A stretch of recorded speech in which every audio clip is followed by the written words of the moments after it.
Hoje o tema não passa desapercebido. É um tema que, independente de qual seja o motivo, todos de alguma forma são impactados. Hoje eu vou falar sobre pai. Passamos agora Dia dos Pais.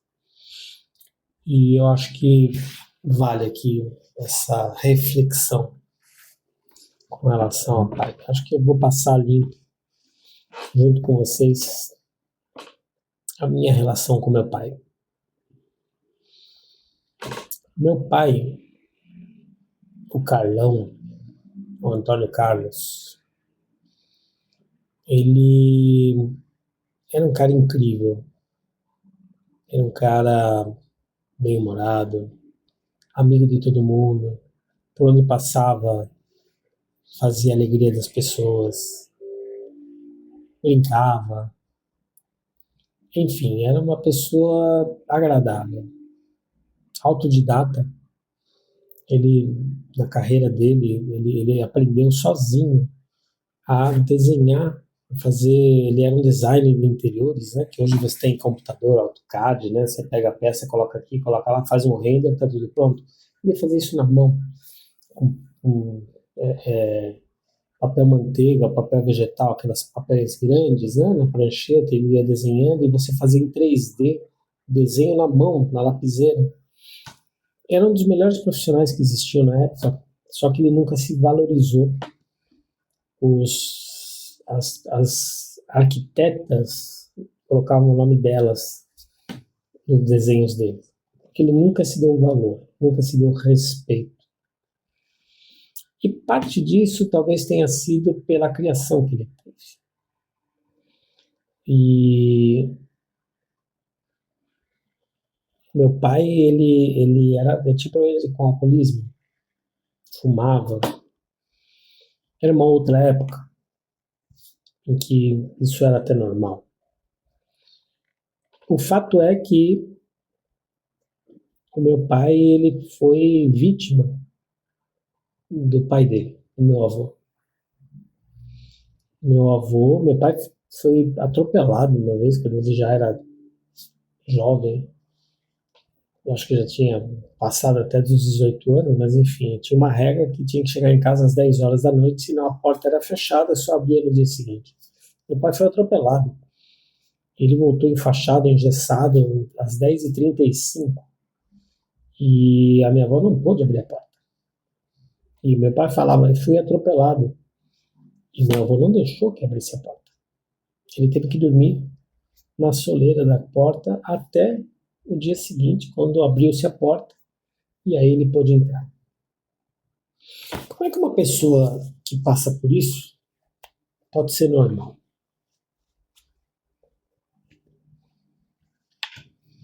Mas também, e é engraçado como a vida é interessante, né? Porque eu sempre condenei meu pai tantas vezes por essa questão da bebedeira, por essa questão do cigarro, por tantas outras questões que nós passamos.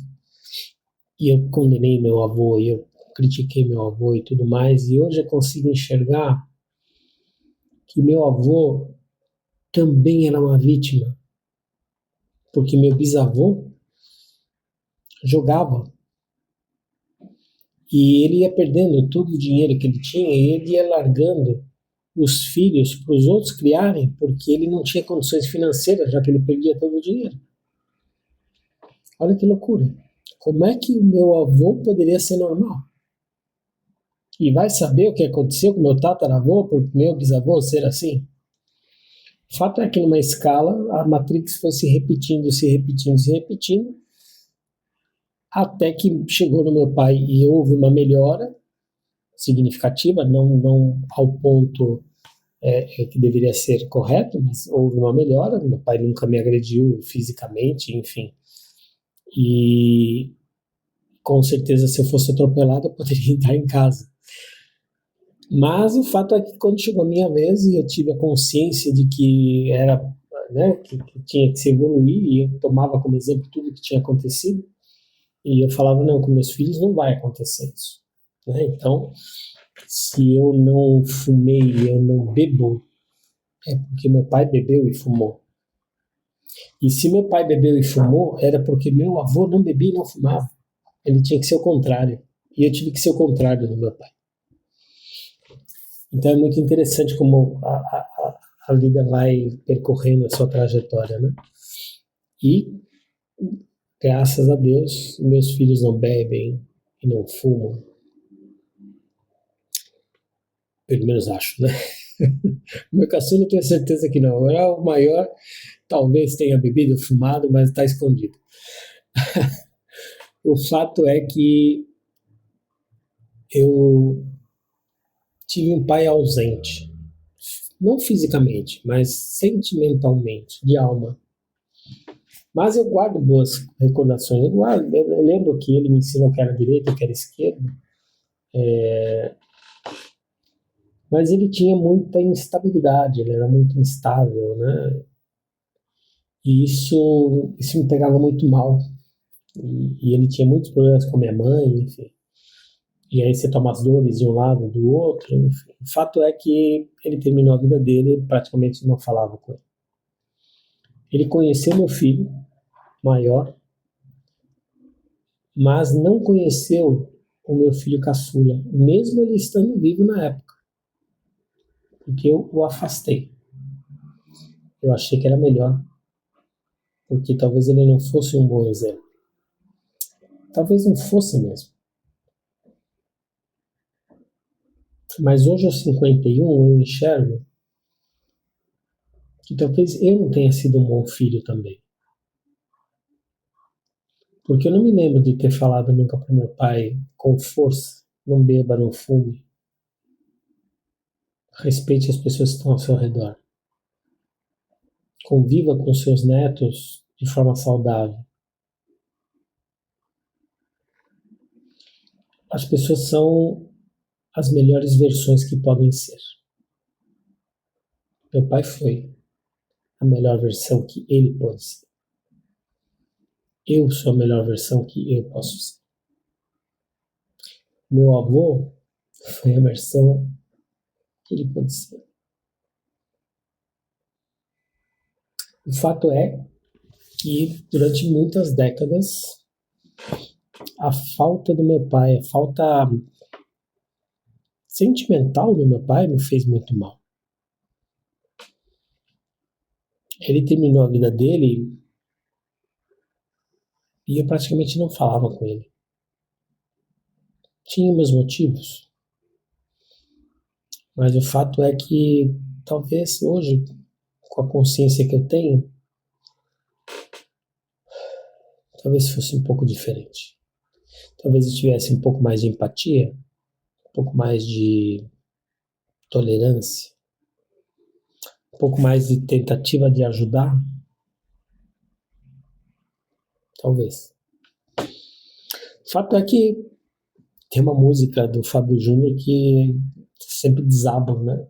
Quando eu escuto, que é a música Pai, né? O hino que ele fez pro pai dele, em que ele fala que pai pode ser que daqui a algum tempo haja tempo para a gente ser mais. Muito mais que dois grandes amigos, pai e filho talvez. Eu não tive tempo de ser mais que dois grandes amigos. Pai e filho talvez. Se você do outro lado é pai, tem problema com os filhos, resolva. Se você é filho, tem problema com os pais, resolva. Não deixe o tempo passar. Porque depois é tarde demais. Como faz falta ter um pai. Como eu queria, em dado momento aqui, da própria música do Fábio Júnior, falar, pedir para você ir lá em casa e brincar de vovô com meu filho. Ele nunca fez isso. Talvez porque eu tivesse afastado. Mas é isso. Meu pai foi meu herói, foi meu bandido. Hoje ele é muito mais que um amigo. ele faz parte deste caminho que hoje eu sigo em paz, porque eu perdoei. Eu perdoei meu avô.